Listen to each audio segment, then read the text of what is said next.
Welcome to the Microsoft Learn Live webinar. Today's topic, Fundamentals of Generative AI. I am one of your hosts, Edward Walton, along with Andrea Fisher. Good afternoon, Andrea. How are you doing today?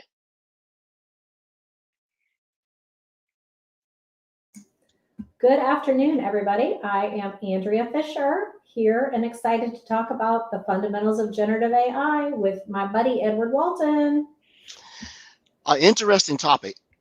AI seems to be the hotness that's going on lately, so we want to make sure that as those who familiarize themselves with generative AI have a fundamental understanding of what it is and how it's being used. So we'd like for all of our listeners and viewers to follow along as we go through today's Learn and we get down to the basics of fundamentals of generative AI.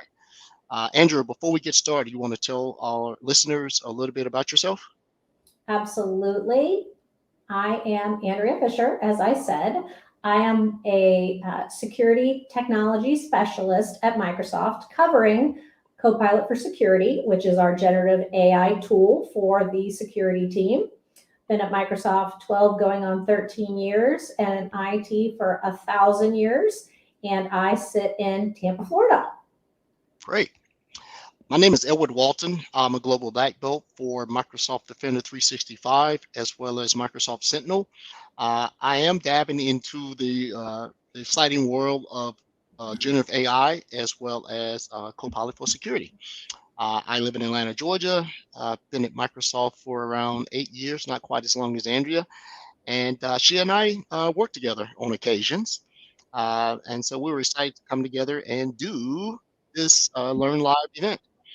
So, Edward, do you want to mention also about that we also co-host a security podcast? Absolutely.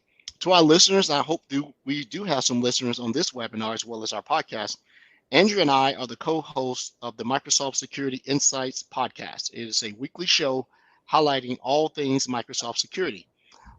We broadcast the show every Wednesday at 5 o'clock Eastern Standard Time. So if you want to augment and add more security knowledge to your repertoire, please join us on our show. We broadcast via LinkedIn, X, Meta, Twitter. I think I said X, which is Twitter, and Twitch. So that is the Microsoft Security Insights podcast. Well, that's great. So I guess our listeners are ready to get started and viewers. So let's talk about fundamentals of generative AI. And I think the first question would be, as we go through it, we have a moderator, Cecilia. But if you don't see Cecilia, we have two moderators. I think Danny's going to moderate it. But any questions should be forwarded to her, and that is her LinkedIn profile. And this is the actual Learn Live link that you can go and follow us. Our presentation will tie closely to the learning path of the fundamentals of generative AI courseware in Microsoft Learn. So if you want to go back, rehash some of the knowledge of some of the readings, you have the ability to go do that. That link is live, as well as the QR code. And so we're going to do these and have some learning objectives. So what about learning objectives today? When we do this, Andrew, what should our viewers and listeners take from this? Our real hope is that when you are finished with this, as well as following along in the learn.microsoft.com sections around generative AI, that you're going to understand the difference between generative AI and the traditional AI that we've been talking about in some way, shape, or form since the 50s. You're going to understand the large language models. So again, the models that we've seen before were built for specific tasks back in the day, right? Think of IBM Watson playing Jeopardy or those early image recognition models. If anybody watched Silicon Valley, I don't know if you remember when the guy created the app that could tell if something was a hot dog or not a hot dog, right? So he was doing the image recognition. We'll talk about how Azure OpenAI supports intelligent application creation. And honestly, the most important part is talking about good prompts technique. And we'll talk about that with examples of Copilot. So Absolutely. I think one of the important things you just mentioned is good prompts Good prompts in, good results out, bad prompts in, dubious results out. So sounds pretty straightforward. So as we get forward, we get going with that. Let's go to our next slide here. Let's talk about let's go. Introductions. We've done those. So generative AI and technologies like ChatGPT are really simplistic on the interface level, but we want to understand the fundamentals of what is happening behind that, and then understanding that this is really taking off, so that the layman's person who may not have been a technologist is now finding themselves being inundated with these artificial intelligence or these regenerative AI tools, and how do you navigate them? So we're going to primarily focus on the one that are more Microsoft centric, by virtue of either ownership and or partnership. So we're going to talk about Chat GPT. You know, if you didn't work in it, I've seen some interesting use cases for it. Everything from real estate being used to do atypical things that an agent would do as far as creating listings. I've seen it where people have come in to write resumes. I've seen where people have used it to proof another document. So quite a bit around it. And so let's get into the nit and gritty of generative AI. So let's ask the question: what is generative AI? What is it? And Andrew, you work more in this than I do. If you had to just break it down for me, and I'm trying to get through this fundamentals learning, what is generative AI one more time? So the idea here is to teach the artificial intelligence, and mostly we're talking again about large language models, right? And the traditional large language model has been trained on the internet, right? On documents, on videos, on things that are readily available and fed to it. And the idea is that we should be able to ask it a natural language question and have it execute tasks without us specifically telling it what to do, right? So instead of saying, if this, then that, we have taught it in some ways to think for itself, right? So we're using that machine learning to interact and execute tasks without the specific directions. And most of what I think people have been familiar with so far are chat applications, right? So whether it's a chat bot, when you're getting customer support and you're saying, my flight's been delayed, what should I do? Or of course, all of the hot topics about Chat GPT and the ability to ask it open-ended questions. Okay. Yeah, absolutely. And that is a very good breakdown of what it is. You said a lot of things here. You're talking about giving it the ability to sort of act as though it was human in nature, giving it a source of data to be able to reason against, to be able to imitate that behavior, because it's still not true behavior, and being able to understand the underpinnings of it. So you said something, you said normal language. So normal language to me will be conversational, right? In whatever language is conversational native language to you.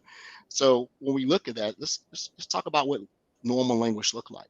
So give me 3 ideas for a healthy breakfast or a healthy dinner that includes peppers. That seems to be pretty normal language, right? It's pretty straightforward. I mean, are you single, having more food in your refrigerator for a healthy breakfast? But those are the type of questions. So what would be the expected return from that? And if I was to take that and put in, so I'm going to imitate that I'm putting it in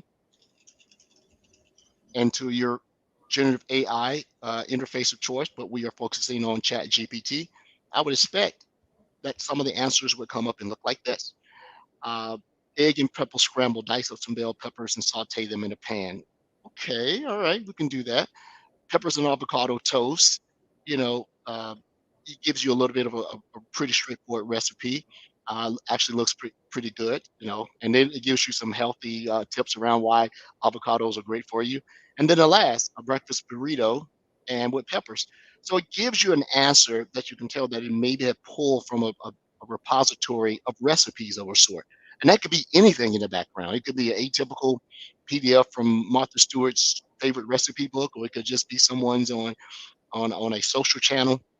Is this what normal language looks like, and this is the normal response you think it would get back, Andrea? Yeah, I would say for me, though, I would have to ask a different question. I would say, give me 3 ideas for a healthy breakfast, including peppers, that requires very little effort, because the first and the third would be way too much effort for me. to be able to cook. So I'm watching the chat as we go through this, and I see something very interesting. I see Brandon Nebb says to add Left Davison, a Microsoft Global Back Belt, a technical resource available during the pre-sales engagement period to help customers and partners adapt and leverage Microsoft solutions. That looked very much like he put that into some type of thing and pulled that answer back, right? So I like that. That's pretty slick. Very, very nice, Brandon. So natural language is the way that we're conversing now. It references some type of large language model, which is a fancy name for a repository that's been indexed properly so they can serve up the answers in a manner of the way that you ask the question. So I would ask that if you prompt it a certain way, it's a good chance that the response is going to read into the same venue of what you're doing, a technical prompt, a technical response, a very general response. And I'm reading this is making me hungry now, so we probably need to move on. So you name something about imaging or showing something. So is it limited to just text, or can we do something else inside of it? Absolutely not. So anything that the model has consumed, and that could be images, it could be videos, could be newspaper articles, as we said, could be scholarly journals. So whatever the model has ingested, it can feed back to us in some way. Oh, okay. Well, let's see. So let's say I like hamburgers.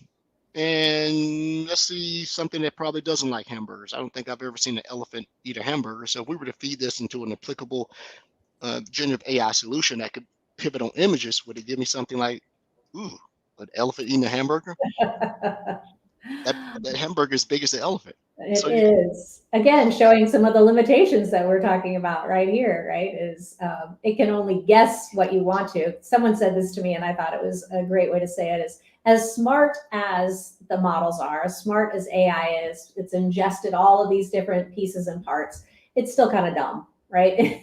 yeah. it, um, I will It, say it, one of my friends is in an Irish band. And so this last week, since it was St. Patty's Day, has been super busy for them. And they were trying to create, they were using AI to generate a flyer to advertise the band. And he said, create an image for our Irish band not using shamrocks. Every single one included shamrocks. So it does have some limitations, but again, it can generate something much quicker than we would have been able to do ourselves. yeah, I would say that those who are not in technology, this is probably the most basic piece of their introduction into it, because now they're realizing that the user interface is not subjective to you just having these overwhelming technical skills. It's user interface. But what about people who are more versed into AI, who want to have more, maybe job impacting interactions with it? And I do this sometimes when I'm having to write queries inside KQL, or maybe having to go in and look at some scripting or shell commands. And I like to go in and say, how's it going to help me make my job better? And I think a lot of folks on this call are probably developers of some sort, or write code or scripting and everything else. And they're more interested in the advancement of, can it write viable code? Because I still have to very much sanity check a lot of the responses that are coming back, regardless of the language models that it's referencing, large language models, so whether it be Python, Ruby, uh, any of the C's, C Sharp, C plus, uh, KQL, T SQL is still having these things where you have to take a look at it. Now, that is just simple scripting, but if you're asking it to write a complete dossier of code to create an application, that's where it gets a little bit squirrely. So here's a pretty, straightforward of how do large language models fit in to feeding this content to it, right? So let's take a look at it. They're powered by LLMs, and that is ubiquitous across. So whether it's Chat GPT, or I think one of the Microsoft products that tracks AI tools, uh, Microsoft Defender for Cloud Application, which is a security product, is tracking over 450 different AI products as SaaS applications. Think about that. 450 individual ones are being looked at as those that are being sold, that, and I'm sure that's not a composite or a complete list, but think about how many of those are. But in the end, they're all using LLMs repositories, and they're being able to use NLPs, which is talk to me in the manner you would talk to another human, and I'll try my darndest to come back and tell you something. One of the things I'm finding though is that it's very straightforward. You're right. The sentiment of classifying summarizations and things along that line still to be pretty straight and narrow to what you expect coming out for what you put in. If you try to say, for example, write me a program that allows me to cook a breakfast with peppers, I would think that you would probably get something that looks real squirry coming out, right? So we'll do that. So and generating new languages. Can AI generate a net new language? I've been hearing those come across not only from saving maybe languages that are natural to humans that are going extinct, but creating new languages. But large language models are the basis. Will that always be the case? Who knows? Technology I keeps just going. recently, there was just a recent article on the MIT website about how small language models are, giving the ability to tweak and go deeper in. So I think we're going to just continue to see this grow and grow in ways we can't even think of. I think so also. They're more agile, they're allowed to be more modular so that rather than have a huge amount of LLMs that you have to use prefetch to be able to get responses for current requests, maybe that's something you look at by having smaller language models that fit into the larger one so you can do modular updates without having to do a complete re-indexing of whatever your repository is. So that's an interesting thing. I'm going to read up on that a little bit myself. But back to what I learned today. So transformer models. Taking you a little bit deeper in this, meaning I'm putting my head around it and I'm trying to make sure that as I read it and understand it technically, I can convey. Any comments on the way these transformer models start to operate? So the traditional machine learning and that we're talking about, really that came in before the 80s, did not use the transformer architecture. So this is what really builds on and extends these techniques, by modeling certain vocabularies to support these natural language tasks. So in fact, as you were saying, Edward, almost generating a new language, for the computer. And I think one of the things that's so interesting to me is that while we are feeding these models words, right, or text or images, it's turning them into math, right? So it enables them to represent semantic relationships between words and the relationships that those words have to determine the next probable sequence. You even see this on your iPhone, right? When you start typing, and it's Yes. going to suggest for you what the next words might be based on the millions of other people who have been typing, right? But all of that vocabulary is based on actual mathematical equations, right? Mm-hmm. And an encoder block that you see here is what we use to create those semantic representations of the training vocabulary. And the decoder block is the thing that generates the new language sequences. Yes. And that makes sense that it's sort of like I said, a prefetch, and I happen to be working on something, and that why that term's in my head. There was a question in the chat. It says, "Are there any other benefits of using a small language model other than easier fine tuning and cheaper cost?" Yes. One of the things I can think of is more interaction and cross pollination between competitors. Right now, there's a lot of not sharing because of the amount of money it takes to create these large language models and the compute necessary and the research done to do it. If you want to share a smaller piece of your intellectual property to someone without giving them the entirety of your large language model, when I say the entirety, not literally copying it across, whatever their transmission mediums of choice, but giving them access. So rather than have to give someone access and have to worry about the security implications of them coming in, you could share off a very small subset and you can do research. Think about schools, think about pharmaceutical companies that are trying to do this shared research but don't want to give you everything. That could be one of the things that I could see be a benefit of doing that, right? And being able to have a smart language model reduces corruption, right?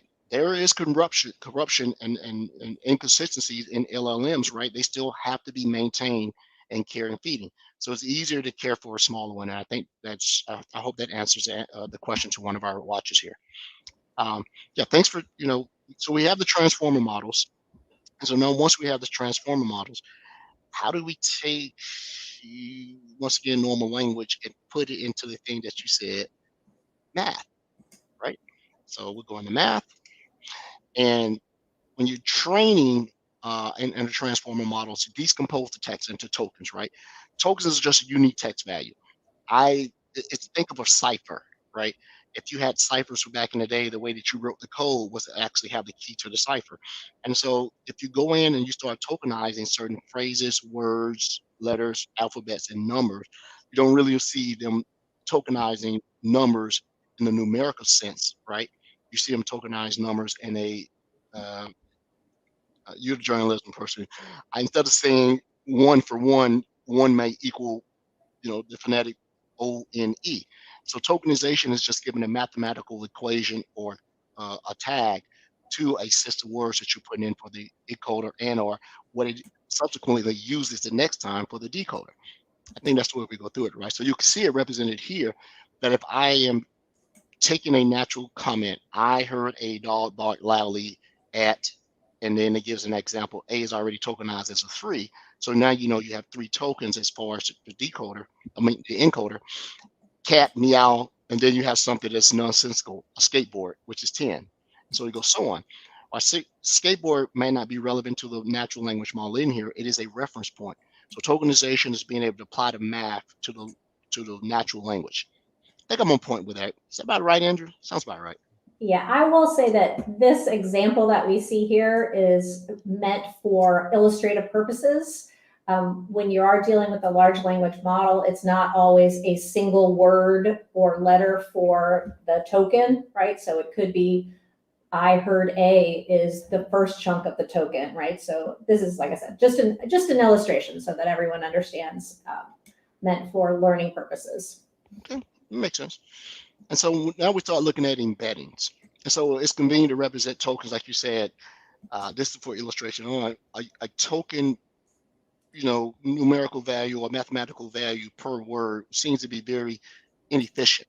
So being able to add context or embeddings makes sense of being able to have multiple tokens that represent a specific scenario or what they call a sentiment of what you're asking. So you'll see that while dog has a token of 4, it also has a reference to some others that were the 10, the 3, and the 2. So if I was able to put these together in something like, how would I get away from a dog while I'm skateboarding? you get an idea of being able to put the math to it, right? To be able to come back. And now that means nothing to us if you're talking tokenization behind the scenes, but as it goes through and does reference to the word, it's not only looking at the word for that particular token, it's also looking at where that word or token in what situation of the prompt that you put in, and can I reference that in the resident encoder before I go back and decode it and come up with another response that may or may not be in line. So the embeddings are super important in it. And all about this is training. I believe this is where you're training your models of a sort. I think that's how it goes. Yeah. Yeah. For sure. The embedding, the thing to remember about the embedding is that it's really going to give us the relationship, right? Tokenizing the different words doesn't really tell us about the meaning of the words or the relationships between them. So the embedding is what really allows us to start being predictive, to show when a particular attribute will lead to the next. Absolutely. Rebecca gave a comment, give specific commands so the results are more relevant. Absolutely. 110%, right? If you're an ambiguous with your request, you may get a very ambiguous response to come back out, right? Because it is trying to interpret. But if you give it a very direct, I've found that when you put it in and sometimes ask the question in the form of an answer, 1 + 1 is 2, correct? Look at it like that. When you sort of leading the witness, sometimes you get more relevant results with that, right? And that's according to the AI uh, uh, application of choice that you're using, right? And whatever that UX interface is. I'm sometimes overwhelmed by how many different types of these products that are out there. I mean, everything. And then I'm starting to see a plethora of people offering classes and hints on creating more useful prompts, which seems to be the thing, right? Prompt, prompt, prompt. Great prompts. Well, I can't remember if later on we talk about it or not. We might in the Azure OpenAI section, but talking again about how AI can be kind of dumb, it also wants to please you. So when we talk about hallucinations and things like that, often if it doesn't know an answer, it will make one up for you. And so that's when we talk about hallucinations and things like that. And I would say just in the last year or so have we really been training the models to come back and say, I don't know, right? And so that it's not so worried about pleasing the person writing the prompts. Bingo. It wants to give you an answer, right? It doesn't want to come back with some of the default, I'm sorry, I can't answer that. So Alberto had a question. So embeddings are representation of a relationship between words with meanings. Absolutely. This is not the best chart, but it shows where the encoding and where the tokenization have occurred across those numbers and where those interactions are. So you'll see a high number of 11 and you see a low number of 0. And those words are part of the embeddings that have structured the response conversations, whether it's net new response to a prompt or a series of ongoing prompts that can build upon each other. So this is that math piece and the logic behind it, where it floats those tokens into the conversation sentiment or the conversation vectors where it is, right? Where does cat fit in with bark and meow? I know that because of a bark with a 10-2-2. I look at a dog with a 10-3-2. Two of them are relevant, the 10 and the 2. So the 3 is relevant because maybe dogs don't get along with cats. So if I see why do dogs and cat fight, I'm going to reference those particular one with the number 2 being, I'm sorry, the number 3 being the outlier or the stitch pin between the two tokens that are common. Hope that makes sense a little bit, right? And there are quite a few different large language model algorithms whose job it is to calculate the appropriate embeddings for the set of tokens. You might have heard of like word2vec or something like that. But there are lots of different algorithms out there that are generating this for us. Absolutely, yeah. And so let's get into, you know, how does it understand to be able to be very focused upon this and look at, how those transforming blocks and encoding blocks really play reference to building what this matrix looks like. So, the attention of it or the ability for it to learn, I don't know why they call it attention. I guess it's attention. I mean, the data scientists do this, right? The encoding decoder, blocks in a transformer model include multiple layers that from the neural network for the model. That's a lot. That's very technical speed to be able to come in. But your encoder goes and says, hey, I am taking these tokenizations and I'm able to stitch together responses because one has reference to the other 5. And if you go back through the learn that's going to be posted that you can go online and see at any time, you'll see that it is referencing that 1, 2, 3, 4 and giving you a reference of 3 was the A, 2 was the herd, and 1 was that, if you remember the earlier slide. And it uses this to construct. Now, where it goes away from this is that the decoder can sometimes come with something that often leads to hallucination without enough reference points, and or gives you an answer why it may be correct is not the correct answer for that question, right? I heard a dog meow. Okay, it cross-referenced a cat and a dog in one of them, but that's not the right answer. It may be I heard a dog bark. So that is the learning process of building that up. And we do have another question. Um, is this something like how data is stored into adjacency of the previous word? Of a sense, is done to that. That structure is really built on the proprietary way that LLMs are. Not all of them are laid out the entirely same way. I Why there is structure to that, there is not a hard RFC that says each one of them have to have the exact same layout. Most companies do theirs differently. The exception is this: if it's open source, then generally you're going to adhere to a certain set of standards, right? Because you want to open source and people contributed to it, and you do it that way. But we started looking at some of these around our product, Microsoft's product, OpenAI. You start looking at ChatGPT. You start looking at some of these others that are coming out, Gemini Bard. They will adhere to the mission, the spirit of the mission, but the way they execute is going to be a little bit different, which is why they have their own competitive landscape to be able to do that. Um, great. So let's talk about, you know, what is Azure OpenAI? I think we sort of, took it for granted that everyone thought we were talking about Chat GPT, which is the open source, which we were. But is there a distinct difference between what Chat GPT is by virtue of our Microsoft's relationship with the OpenAI initiative, and versus what Azure OpenAI is and how it relates to the others that sort of emulate this, which is going to be vendor specific. So, what is Azure AI to you, Andrew? I sort of got my take on it, but when you think about it, what are some of the most distinct differences between that and what the average consumer is taking for commercial use of AI?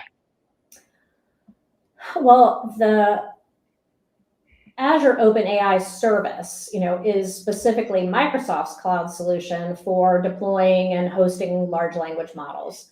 So there definitely is some confusion because of our partnership with OpenAI, not part of because of the way we named it, so to make it even more confusing. But it brings together the best of OpenAI's models and the APIs with all of their security and scalability, and it brings all of that into the Azure Cloud platform.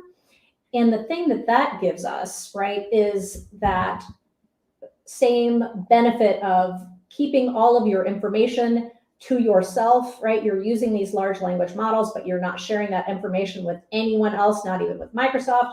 All that information is being held inside your Azure instance. And the only people that have access to it are the ones that you want to have access to it. Yes, and the simple, as it was explained to me, when you buy the generative AI service from Microsoft, which is the Azure OpenAI, there are guardrails. Your data is maintained within your operational subscription tenant or whatever uh, that operation environment microservice is inside of Azure. So that's the biggest difference. Whereas it is based on an open source solution, but very much being trained on the data that you create as reference points for it. Now, you can do this in various forms. The easiest I've seen someone do it, creating their own chatbot, was to absolutely take one of the Microsoft Learn off the website, go down and download it to a PDF, and then transform the PDF into a JSON. And so now that JSON can yet be used as reference to populate your language model, right? Now, are all language models large? We know that they're not. So that language model that you may initially create as a customer consuming Azure OpenAI is probably going to start off small unless you've already pre-built some repositories of data. So I just gave a very easy example where you could just take a PDF, convert it into the JSON language that's necessary to be able to be used, and you're there. And so we're looking at the different chat GPTs that comprise of the OpenAI source. So chat GPT 4's latest one out. You can consume that by virtue of Azure OpenAI. You have 3.5 models that you can consume as a consumer. You can go out and get a monthly subscription and use those. The embedding models, we've already talked about that. We're taking the text and giving them numerical value. As you said, Andrea, we're teaching it to do the math of words, right? One of the things I was never good at is word math problems, right? Word math problems, right? And then you're starting to see an expansion of just plain text or reformed text to images, being able to come in and look natural prompts and being able to go in and say, correlate this request based on, I know what an elephant is to what does an elephant look like. And so you start to see a lot of these DALL-E models, and they're getting even more sophisticated, even outside of Microsoft. But all the products are going in to be able to make the visual conception is robust as the textual response when you do these things. So it's going and it's going. Lots of information out there actually to start everything from the back end coding all the way to the UI UX of it, right? Which is super important in itself, right? How do you interact with it? And I think one of the most common interactions that you're seeing if you're not using the Chat GPT product directly is Bing. So when you go to Bing, you're getting a form of this that is happening inside of this, right? And I know we call it a little bit something else inside of it, but the underlying opinions, it is that.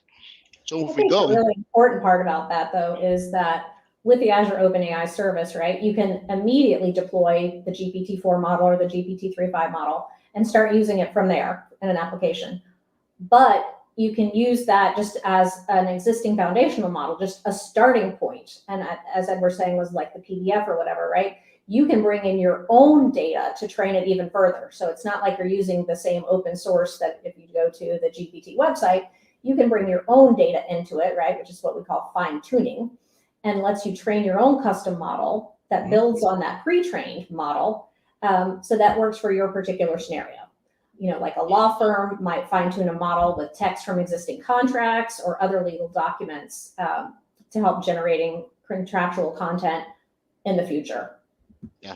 Absolutely. And unless you're starting a net new company and you're coming in with a different focus of how it is, um, it's very rare that you're starting from scratch, right? And there are occasions where you would, but it's the time consumption or the time cost to start trying to build a net proprietary LLM model is can be astronomical at times, according to what you're trying to do.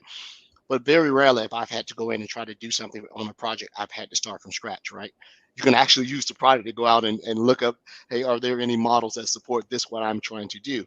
And it's actually, some pretty robust tools that are coming out, but we're going to stick to the Azure AI product, OpenAI. They have the Azure AI Studio. It's web-based. If you're familiar with getting around and you know any of the IDEs that you use for writing code, whether it be one of the heavy sets, Visual Studio, or if you're using something like just to do some rudimentary containment of code for reuse, such as VS Code, and you got a backend repository such as Git, you're ready to go in and start trying to experiment with some of this, this tool creation. I found that the Azure Studio, AI Studio, is pretty easy to navigate. Um, the interface is not overwhelming. Um, I sort of blended what I was used to working in Azure a little bit with Azure DevOps, being able to go look at some Git things. And so when you look at these, you now have just to understand, what the configuration options and what the configuration tools are within it.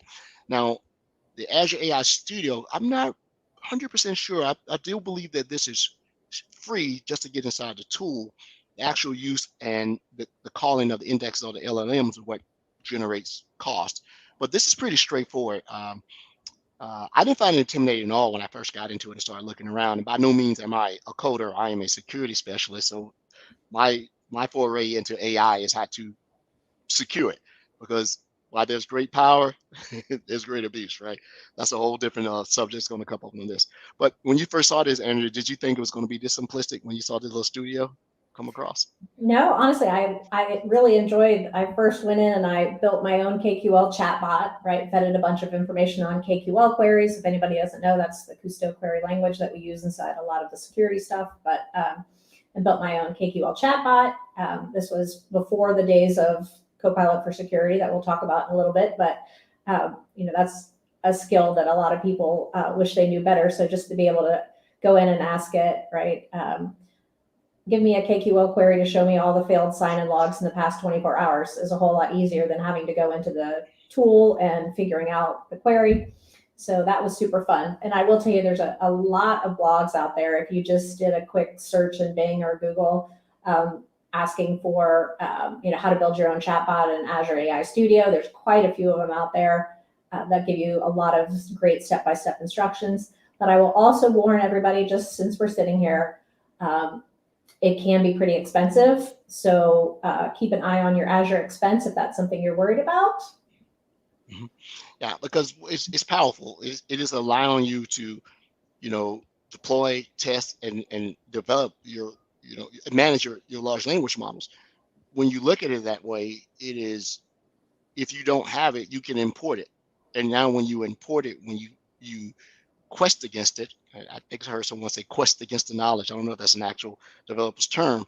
You can find yourself occurring expenses as you go in and start to be able to, decode, have encoding, and have those reference models. And I think someone mentioned similar to a binary tree to be able to do these things. So it's a great tool to get into. But fortunately, I learned this by playing around with this. You can put in high water marks to control your spending. Say, hey, you are at this amount of this, and it'll let you know to be able to go in. So expensive is relative also. All right. Yes, So that's very true. it won't blindside you. It'll give you plenty of warnings and checks to be able to go do it. So, and I heard that this particular interface is due for an upgrade. So I was on, I forget the gentleman's name, a blog, and they're saying that the Azure AI Studio is due for a noticeable upgrade, and it's a new functionality being added to it. Um, and then Adidia, I think I'm saying her name. I'm sorry if I didn't say it right. I remember seeing somewhere that students get a couple of free credits. I believe that's what I saw also.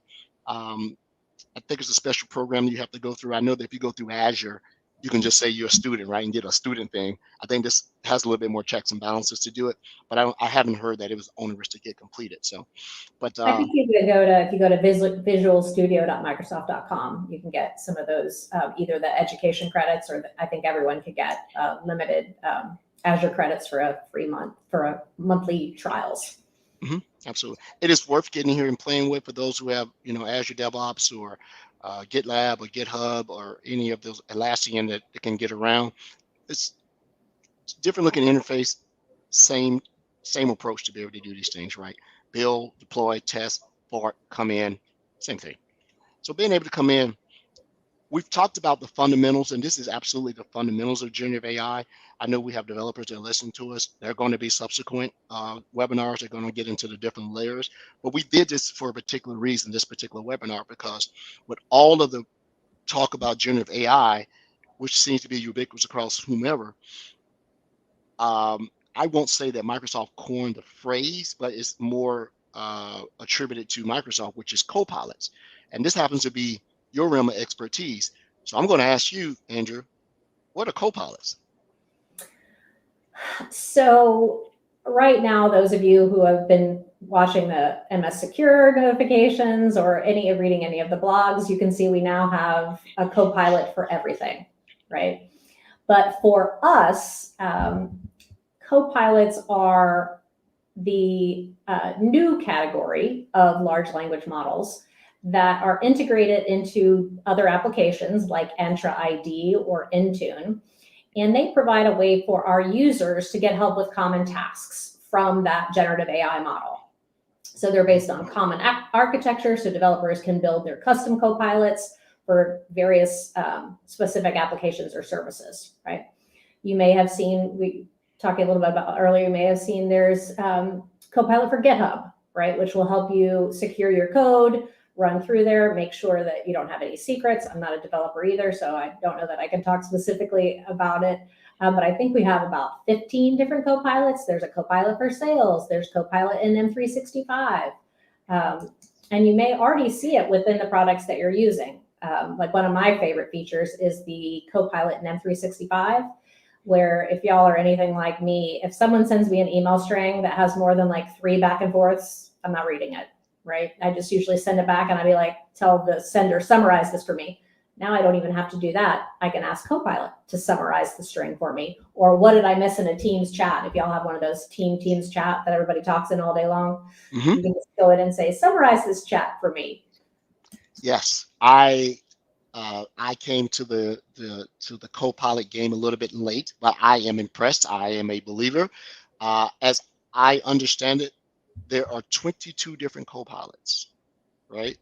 You name some of the well-known ones that were Copilot for GitHub, Copilot for Bing, Copilot for 365, and that is part of the productivity suite. And if you get that subscription, and you'll have to use the newer productivity tools in 365. You can't use the legacy one, so you'll have to get the one that's subscription based. You will see it manifest in Microsoft Word, Microsoft Excel, actually PowerPoint. It took me forever, and if you go listen to our show on how to figure out how to get Copilot to manifest in OneNote, I thought it didn't exist, but I actually finally got it to work in OneNote, right? Which is amazing now that it is.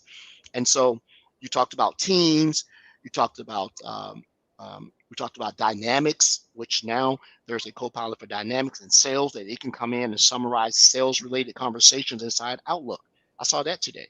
And so just, you can go through the mail and say, tell me everything about this particular sales motion with this customer, and you're starting to see these things in there, right? So Copilot, if I had to summarize it, is where AI, generative AI, is med school. The co-pilot is when you go choose a specialty. You want to be a neurosurgeon. Do you want to be you want to be plastic surgeon? Do you want to be internal medicine? Do you want to do these things? Oncology. So think of those as specializations that sit on top of the large language models that were there and allow them to make very informed responses back to, hopefully, I wouldn't ask a security co-pilot something about how to cook pizza, because you're probably not going to like the answer, right? First of all, it is, don't turn on IoT on your toaster. It is unsecure. And that would maybe be your response, right? And the thing that is really driving the copilots, if you look at what we're presenting, the very last bullet items, business users can use Copilot to boost their productivity and creativity with AI generated content. Absolutely. It is amazing. Being able to come in and I'm the worst writer in the world. I think you know that. You see me. It just gives me the basis. The creativity is there, but me be able to put it into something that's really presentable is where I'm using it. So that is just one of the things about it. And so uh, the co-pilots that Microsoft have are all going to have a common nomenclature as we go forward. It is Microsoft, right? But then we're starting to see a change around that is Copilot 4. So you're starting to see instead of Microsoft Copilot forget, you're starting to see Copilot forget. And I think we talk about that here. You know, the name originates from Microsoft and used across the industry to first and third parties. So that sort of lends back that I'm not 100% sure we coined the phrase, but it seems to be related that if you hear Copilot, it's a Microsoft thing, right? And Microsoft Copilot just means a plethora of tools, as you said. So when you look at this, you can go to copilot.microsoft.com and it'll give you the breakdown of being able to come in and help you navigate the different offerings that we have. Now, this is a landing point. Uh, I'll admit, I have been going to the direct Copilot products, right? They have designated URLs. It never occurred to me just to go to copilot.microsoft.com, right? And so you'll see that the skill of the Copilot is often in the URL. So if you were to go to securitycopilot.microsoft.com, dynamicscopilot.microsoft.com, I think you can go direct if you don't want to go into Bing as the browser, Bing Copilot.microsoft.com, and you'll be able to get to the actual interface, stripping off the business or the specialization interface that you have, right? And they all integrate. So this is pretty slick to be able to go through this. Your everyday AI companion. I did use the Copilot for travel a couple of weeks ago. It built me an entire itinerary based on sources that you can tell it to point to, certain travel websites, TripAdvisor, Google Flights, all these things, and be able to come back. So it makes me scratch my head on how those large language models uh, unique for the way that it searches, or is it just scraping the other sources to put them in there? And that's a whole different story about um, definition of use, right? So So Copilot, yeah, go ahead. I'm sorry.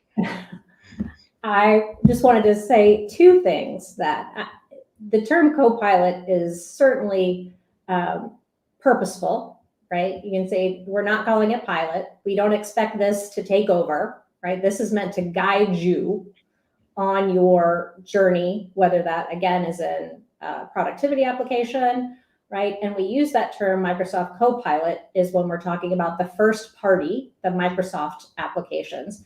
But we'll also be working. We'll have third-party copilots, or what we call plugins. Mm-hmm. So you might be able to through Copilot work with Splunk or work with Tanium or other tools as well. But the really important thing is for the Microsoft Copilot is that it's going to be found in commonly used applications, right? And the goal of these features is to empower you to be smarter, more productive, more creative, and to connect to the people around you. My favorite example is the embedded. Actually, I don't know how much I can say since it's still in private preview. That's what I I will say. say, I won't talk about the specific features, but I think it's known that there is so we call it the embedded experience when you're using it inside the tool itself. So if you're inside Intune, there'll be an embedded experience and it will be able to make your life as an Intune admin a whole lot faster. Since I can't share the specific details, but that's really the sweet spot to me of this is like having 10 years of experience under your belt, right? Instead of you may for years have been looking at PowerShell scripts and knowing how to decode them, or you may know exactly where to go to create a new policy, conditional access policy or something like that. But if you're a newbie, or if maybe you don't have expertise in a certain tool, Copilot is there literally to be your friend and to help you do these things faster, smarter, hopefully with less Google searching. Yeah, I almost exclusively use it as a productivity enhancer and research. I still like verifying it with my natural intelligence, right? So while it's making advances, always trust but verify. There was a question. Is 365, I'm sorry, Office 365 Copilot available for GCC? I don't know the answer to that. So if you put it in the chat, I forget what the feedback mechanism is. We'll be able to maybe get that answer back to you. But thanks to the listeners who actually answered one of his co-listeners' call, the 300 seat limit has been dropped. You can buy a single license. The cost may vary, but MSRP seems to be around $300, I believe, for M365 Copilot or Office 365 Copilot, but the 300 seat minimum is no longer in place. So thanks for answering that question. Um, and as far as GCC, which is a cloud for agency and our government, I don't know the answer to that. So we'll get the answer back to you on that. I would suspect if you were to use um, Bing Copilot and put that question in there, it may give you an answer. I don't know. So, but let's talk about improving, generative AI responses with prompt engineering. We started off this web seminar or this learn about prompts. They seem to be the thing that will improve the quality. And prompt engineering really comes from writing very descriptive and understanding what you want from an outcome, right? Um, any of the AI models seem to be less subjective than what you would get with someone putting in biases and or certain things. Now they are in the code based on people's experience, but prompt engineering is two things. It's actually how the product is getting better across everybody, and it's also a major attack surface. That is one of the attack vectors for it. So prompt engineering is going to be what makes or breaks certain innovations within it. So what is prompt engineering? Well, I think first, Edward, let's go backward, and let's not even. I don't know why it's not as part of the content, but what is a prompt, right? We're talking about prompt engineering, but we haven't even talked about what a prompt means. Okay. I think it's always amazing to me that whenever we have a new technology, we have to create a whole new set of nomenclature. So I'm not sure why we had to create the term prompt. Probably someone who has a PhD in generative AI can tell me why we had to name something new. But prompt is really just the way we tell an application what we want it to do. It can be a question. It can be I hate to say demand, or how about perhaps a request? So you could literally say, tell me everything you know about Edward Walton, right? That could be the question. Or you could say, give me a list of items about Edward Walton, right? Yeah. And for a developer, this is going to be easy for most of the listeners on our call. Think of a prompt inside your code base as a condition, a function, and a logic, except for you're doing it at the surface of the application. Whereas if you're doing this thing inside of it, you may call it from line code, those things I just described. But prompts are just really telling the application what you want it to do at a interface level, right? But when you're talking plugins, that those are some of the back end enhancement of the prompts, right? So you're training, um, the prompt engineering is being able to me, it's twofold. Prompt engineering is how to write good ones, and the second one is how to understand prompts or requests from an individual that's not so good. So prompt engineering is just building that model, both the person is asking and the people that are writing the responses to this, with all the things that we've talked about before, right? And it seems to be that this is the main thing people are talking about for improving generative AI with prompt engineering. And why is prompt engineering? You know, it's defining the system message. It's defining what you get out of this, or what you perceive, or what you're expecting to get out. And you can get the most by doing 10 things to do an inverter. Let's do that for an example, right? Be explicit. You know, don't say, give me 10 things to do in the UK for August. Give me 10 things to do in London from August 15th through the 25th. So the more distinct that you are with it, you can get more relevant answers coming out. I find this to be the case across multiple products. I am at Microsoft, so I consume this more than others. But just to make sure I get a cross section of what is going, um, I like trying other products too. That's how you stay relevant. I want to see what other people are doing. So write good prompts. Am I an expert? No, I have a prompt cheat sheet that I downloaded, and it then you start talking that way, because I believe Andrew, you posted something the other day that we're talking about the prompt engineer is pretty cool about the do's and the don'ts, and if anybody wants to see that, come check out our show every Wednesday and Monday, the Microsoft Security Insight podcast. Shameless plug. Yeah. Um, I'll say for, truly effective prompts, like Edward said, I mean, I've seen people just say, give me a list of 10 things to do, right? That's obviously a terrible prompt, right? Because in what city, when, right? All of those kinds of things. But, right, we want to give it a goal, right? Give me information about or create a list, like it said. Intent, right? How am I going to use the information? Like I would even probably use this one a little bit more specifically. I would say, while taking a 10-year-old on vacation, right? Because it could be 10 things to do for a business trip are very different than 10 things to do on a vacation, right? Your expectations, right? Do you want a short summary? Do you want a bulleted list? Do you want a graph? Do you want a picture? And the source, like, so if you have the option, right, I want to look in a certain place for it. So good prompts really are based on being clear, concise, and specific.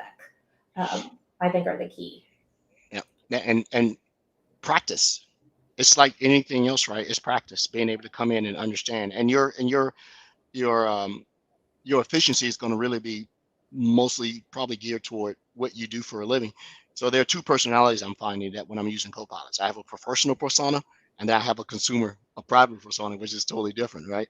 So um, I'm getting used to it. It's the more you're around people that talk, just it's a different language too. The way people who really are into this, they talk different.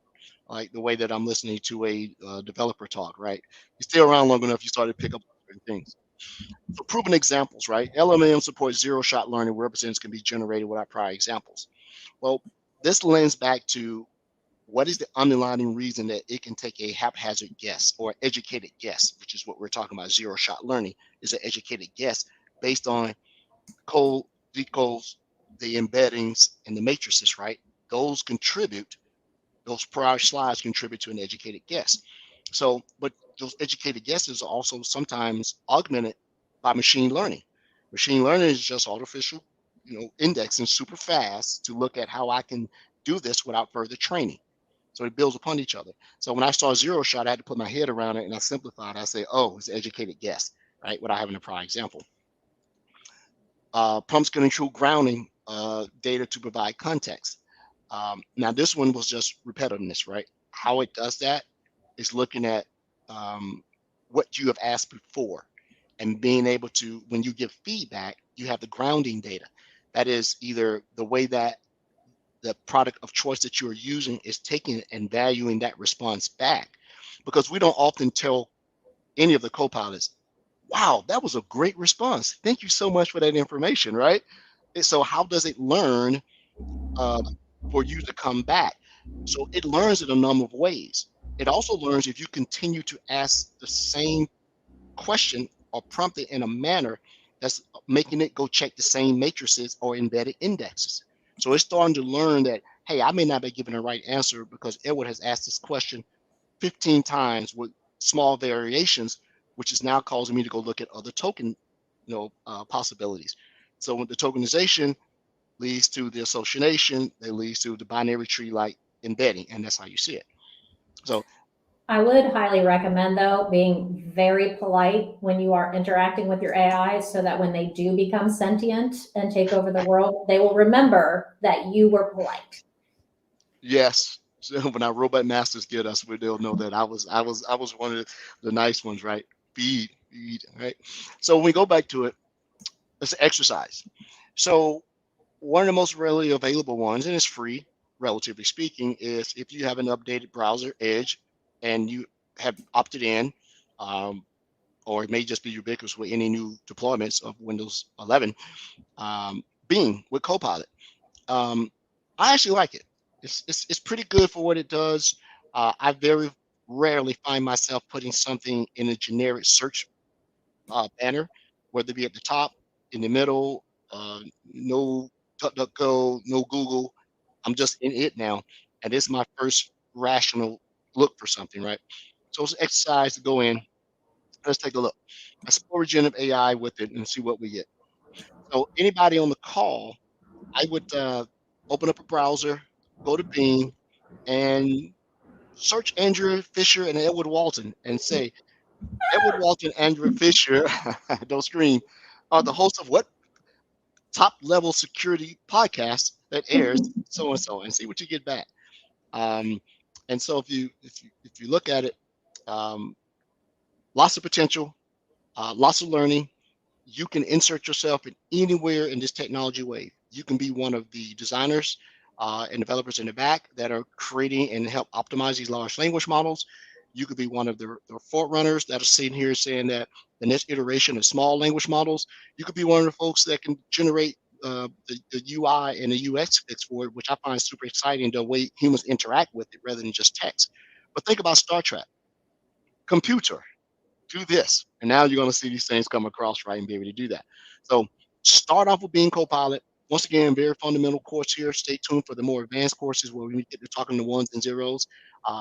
Won't be me and Andrew, but you're going to definitely have some great guests that are going to come on and really get down to the nitty gritty and get into the developer talk. I'll say just one thing really quick about Copilot and Bing, which I hadn't tried before. I'd only ever just asked it a question, but you can actually give it context and you can say, you are a top level advertising executive who is used to creating brand new concepts for cozy bars.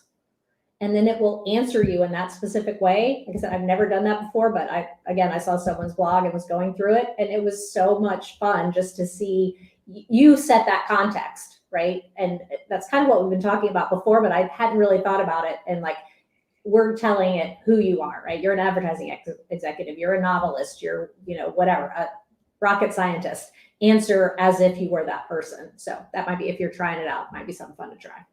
All right. Well, let's check and see if our listeners and we really appreciate you taking time, and we hope this has been beneficial. Please go back and go to the official Learn, which is published on the Microsoft site. This recording will be shared for a rewatch, but the link is publicly available. Let's do a little knowledge check here, Andrew, see if you and I were paying attention. What are large language models? Now, this is a question you ask Copilot, or do you don't ask Copilot? So are there models that work with only one language, models that only work with small amount of data, or models that deep learning process to understand natural language on a massive scale? We'll sit tight for a minute and let some people answer on the Learn Live poll. Let's see if we get any answers before we Edward clicks the button to show which is the right answer. I'm itching to click the button. All right. Let's see. I don't know. Let's see if anyone's even doing this live. So never know. Well, we're posting in the chat. They may be doing it. We see them on YouTube. I suspect the way the questions are coming in from our audience, they seem to be very skilled and experienced, right? But this is just a foundation, right? So let's see what we got. Is it D, all of the above? No. Let's see. Yeah, that is in the learn. We just want to get the fundamentals. It's deep learning to process and understand natural language on a massive scale. Remember, this is a combination of machine learning and AI. AI's representation, machine learning's ability to do it without being further trained on it. So they work together. Right? So it looks like the poll QR code is not working. Okay, sorry, that's a bummer. We'll make sure the moderators know about that. So yes, thank you guys for posting your answers in the chat. Sorry about that. What's an example of potential tasks a generative AI application can help solve? Monitor the temperature in a manufacturing facility, creating a draft for an email, collecting real-time data and storing it in a database. Actually, is it pretty straightforward what it can do? Well, I think it's fair to say that we did use this as an example earlier. So yeah, well, let's see. Draft an email. Yes, there are limitations. Because when you start looking at what it does, you then have to give it the ability to act. And when you start seeing some of those copilots that are going to be released from Microsoft, they're going to be able to take action, deliberate action, rather than provide you with information, right? Now, will it be built in some of these things? I'm thinking monitor the temperature of a manufacturing facility lends to be something that is operational technology, IoT, and other things type of stuff. So will it be able to do that? I'm sure it is. I'm sure there are applications that can go do this and do this. I think I heard it from a farming that said that they can monitor grain humidity so that you know when to put grain from one silo to another. So for right now, it can do certain tasks. What's the purpose of vector-based embeddings? Ah, this is the one that made us scratch our head a little bit, right? To represent semantic meanings of text token, to create tokens that include multiple representations of words in a different language, or C, to correct misspellings in the training data. And Left said, "Is this a hot dog?" Yeah, we're going to be good friends, I can tell. Yes, you guys are going to all of ours now. Is that a hot dog? All right, let's see. Since we know that the polling QR, right? Yep. It represents meta meanings of text tokens. That is that cube of math that we talked about. We're trying to take, natural language and make it a mathematical equation. Everything is math. So, I wish I could have eyesight like the Matrix so I could see it just rain down like this, right? And see all the little lines. Math. What is potential impact of copilots? Copilots only impact application used by professional settings. No, my grandma's using. Copilots can help with first drafts, information synthesis, strategic planning, and much more. Copilots can only be used for certain natural language tasks like summarizing text. I don't know. Let's see. There you go. Now, when you go with B, the natural thing for me, because the way I think is, well, why is A not right? Because the word only, it doesn't have the only impact for professional settings. And then when I see something that goes only, that seems to be a contraction. CC can only be used. I I, I don't have yet to come up with a logical or sustainable thing that it can't do other than if it can't get outside of its uh, if so I forget the term, the ability for it to make change or effectual proximity, it can't do those things. All right, so let's have a quick summary. This has been pretty good. I like this. It re-embeds me some stuff and makes me ready to go do the intermediate module when the next series comes up. Having fun. So we want to understand, generative AI's place in development of artificial intelligence. This seems to be the next, torch that's being carried to do this. If I had to be a technologist, I would say that a lot of this AI stuff is going to really take off once we get still away from traditional compute, because as exciting as GPUs are, they still have their limits. So I'm thinking quantum computing. Understand large language models and their role. I think large language models are going to be large, but will they be as massive as they are and not have a more modular or granular way of being constructed? Who knows? Describe how Azure OpenAI supports intelligent application creation. You're going to see AI write AI, and you're going to see it improve itself, right? Possibly without any knowledge checks. Think about applications that go in and review your code for secure development lifecycle. Now you're going to have coding that can come in and do it and find inefficiencies in its own self. That's going to be coming. And describe examples of copilots and good prompts. The copilots, I'll just use Bing again. It says, put me a flight itinerary on this airline for this date going to this city for these times that would then allow me to get from the destination airport to this particular place by this time. Now, is that a complete prompt I would use, but I would probably break it down into that. So these are the things that I see, and these are the things that are being promised with this technology. And it's been around. Now the buzzwords are around. You gave a great example, Andrea, that the preemptive in your cell phone, being able to do it, it just didn't have that thing. And think about it. That doesn't have a whole lot of compute compared to some of the GPUs that you can get. Think about how this is going to advance once you get away from scalar computation and fractal computation, where you can get into fuzzy computation with quantum computing. It's might be able to do space travel. Who knows, right? I'll say we had such a great interactive audience. And for those, this was called Fundamentals of Generative AI, not deep dive into generative AI. For those of you who were really looking into, hoping that we would go deeper into vectors or embeddings or scalar modules, there are a lot of videos and information out on the Microsoft YouTube channel about that kind of stuff, as well as upcoming Learn Live sessions. Yeah, we wanted to do this so that people had a fundamental understanding of where to get started, and always, start where you're comfortable. And I hope that you're comfortable at least knowing if you didn't take anything from this. I learned something. I realized, like we said, we have over 22 different copilots at Microsoft, and I believe that number may still be low, right?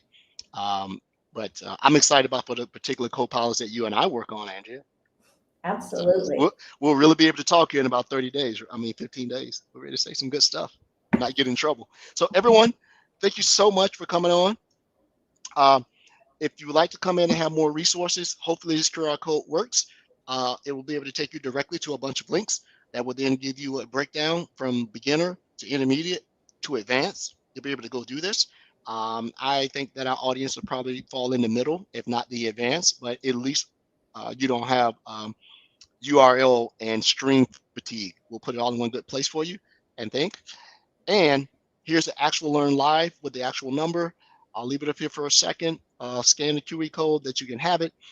This is one of many. So Andrea, who is my uh, gracious host, will be doing multiple sessions where she goes deeper into Copilot for security. So go to that link and then look at the upcoming sessions between her and another Copilot enthusiast, Rod Trent, who is also the co-host of our security podcast. So please use Bing or your search engine of choice. Look us up. And if you want to know more about security and how to secure AI and generative AI, come check us out on the podcast. Thanks, everybody. Yay! The next one's March 27th, Pacific time. Yep, yep, yep.